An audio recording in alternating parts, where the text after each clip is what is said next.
So to demonstrate approvals, I'm going to go through a very simple workflow using a hiring contract, which goes to a manager for approval, then to the candidate for signature, and then back to an internal HR consultant for final sign-off.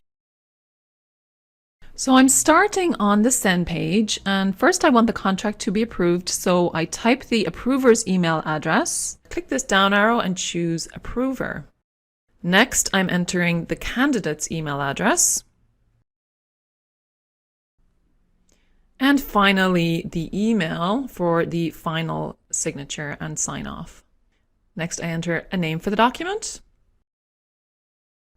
I'm going to upload the contract. And I'm going to check this box so that I can drag fields onto the document in the next screen.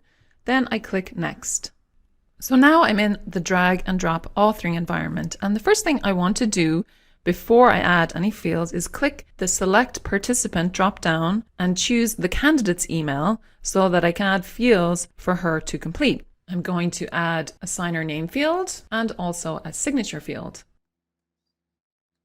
Next, I click this down arrow again and choose the HR consultant's email address and add the fields for her.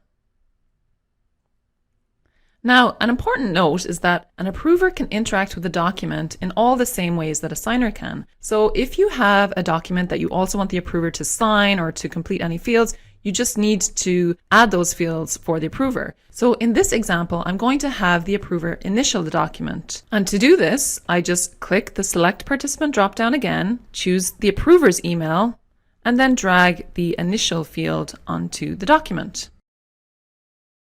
So now the document is ready to send and I click the send button.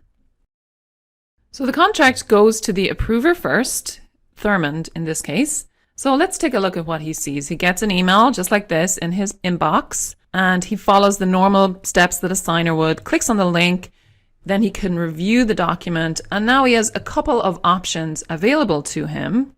So let's take a look at these. Up here in the top left, he can choose to pass the approval of the document to another party, or if, for example, there's an error in the document, he can decline to approve the document by clicking on this link. So in this example, everything looks good. So first he's going to add his initials here by clicking on this box, and then he can go ahead and approve the document. So now the document goes to the candidate for signature and the candidate will receive an email and she'll go through the usual steps to complete and sign the document.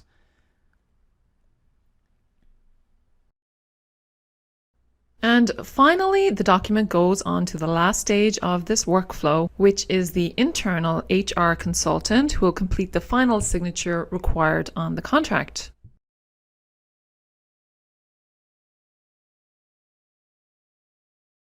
Approvals are tracked in the document's audit trail, and you can view this on the Manage page from the History tab as shown here.